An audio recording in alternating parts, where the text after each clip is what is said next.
Nós estamos de volta com o programa Pai Eterno especial desse último dia do ano de 2021, direto de Brasília, aqui no Santuário Tabor da Esperança. E agora eu convido você para acompanhar um VT muito especial que a nossa equipe produziu para esse programa de hoje. Nós lembramos de um lugar especial, e aqui em Brasília tem muitos lugares assim, muitas igrejas, lugares de fé, de esperança. Inclusive, uma dessas igrejas é cartão postal de Brasília, é a Catedral Metropolitana Nossa Senhora Aparecida, uma obra de arte tombada pela Unesco como Patrimônio Cultural da Humanidade. E agora convido você a acompanhar a história desse templo na reportagem. Um símbolo para ser conhecido de perto. A Catedral Metropolitana de Brasília teve a sua pedra fundamental lançada em 1958. 2 anos depois, sua estrutura estava pronta, sendo o primeiro monumento a ser iniciado na futura capital do país. A inauguração, de fato, aconteceu em 31 de maio de 1970, com capacidade para receber 4.000 pessoas. Desde então, a obra deixou visitantes, fiéis e admiradores da arquitetura impactados com tantos traços bonitos projetados por Oscar Niemeyer. A igreja é considerada uma obra de arte por dentro e por fora. Padre João Firmino é pároco da Catedral Metropolitana de Brasília desde 2016 e conta com alegria a história desse espaço de fé. A catedral ela tem a sua origem mesmo com a origem do plano piloto. Então a gente sabe que Niemeyer era ateu, mas ele teve uma formação católica e de família. Então, daquele povo do interior de Minas, que sabe que a igreja matriz tem a sua importância.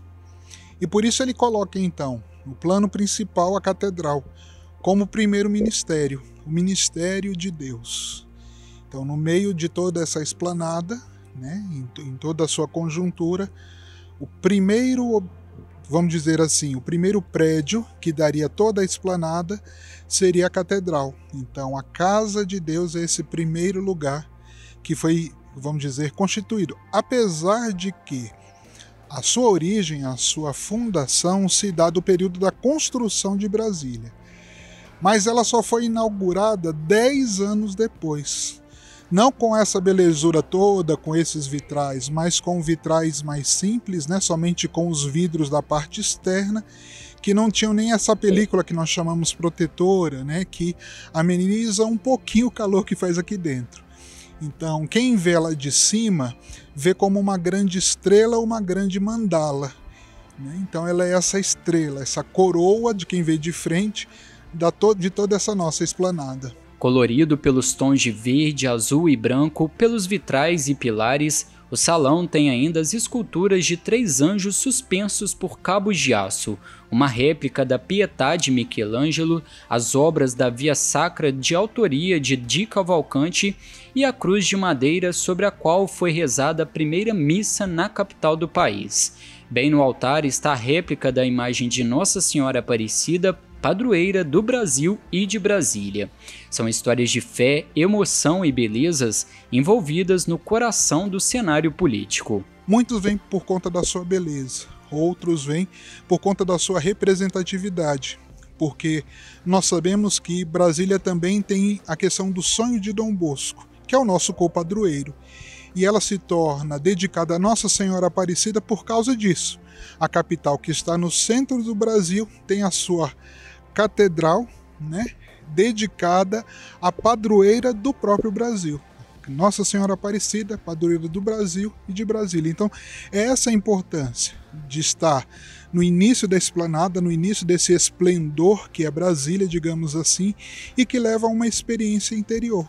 Então, por isso também se torna esse monumento tão importante e tão visitado de nossa capital. A Catedral Metropolitana é tombada pelo Patrimônio Cultural da Humanidade pela Unesco e como Patrimônio Cultural Brasileiro pelo Instituto do Patrimônio Histórico e Artístico. Ela, então, tem esse aspecto que é o aspecto antigo das catedrais. Ela tem esse cunho evangelizador. Então, lá com a figura dos apóstolos lá fora, já quer começar a mostrar esse sentido de evangelização. Todo mundo pergunta por que tem 3 de um lado, 1 do outro. Então já é uma explicação bíblica, são os evangelhos, né? O São João, que fica do lado, e São Mateus, Marcos e Lucas, que tem o mesmo jeito de escrever. Então já começa a toda uma história bíblica aí. Ela tem à sua volta um grande anel, que é o grande espelho d'água, para mostrar que a água, o primeiro elemento, digamos assim, importante de termos em mente, manifesta essa criação. E aí vai entrando na catedral. Por esse mesmo corredor que vai para o profundo, mostra também essa escuridão que vai originar a luz. Então, se as pessoas começarem a olhar bem todos esses elementos, vão ver que é uma grande catequese. Ao entrar na catedral tem todo esse esplendor, né? Aqui atrás de mim, no altar, nós temos, né, a figura do Cristo cruz. Então lembra tudo isso, a lembrar da nossa salvação. E acima tem esse ovo fecundado, que ele tem várias características. Ele simboliza o sol de justiça, para nos lembrar do Cristo também luz. O branco dele, a Eucaristia. E ele tem uma característica, porque a catedral ela tem 3 camadas de vidro. Ela tem a parte externa, que são os vidros que protegem a catedral, a parte interna, que são os vitrais feitos pela artista Mariane Perret, que fez ele simbolizando o céu e o mar. São as cores do céu e as cores do mar do nosso Brasil. Então tudo isso é o sentido que tem essa catedral, toda a sua beleza, com esses arcos, né, voltados para o céu. Para muitos simbolizam as mãos, mas são 16 arcos, então vai além das mãos unidas, mas que tem esse simbolismo de manifestar realmente esse desejo de olharmos para Deus. E todo o conteúdo, o elemento da catedral, porque ela tem o batistério, cuja cúpula parece um pão, quem vê de fora, e tem o campanário, os sinos, que quem olha também de fora pode ter a visão de um cálice. Então é o cálice, as mãos voltadas para o alto, a grande coroa, e a cúpula do batistério como sendo esse pão. Eis a Catedral de Brasília, um espaço de surpresas, emoção e renovação que nos proporciona sentimentos únicos bem no coração da capital do Brasil.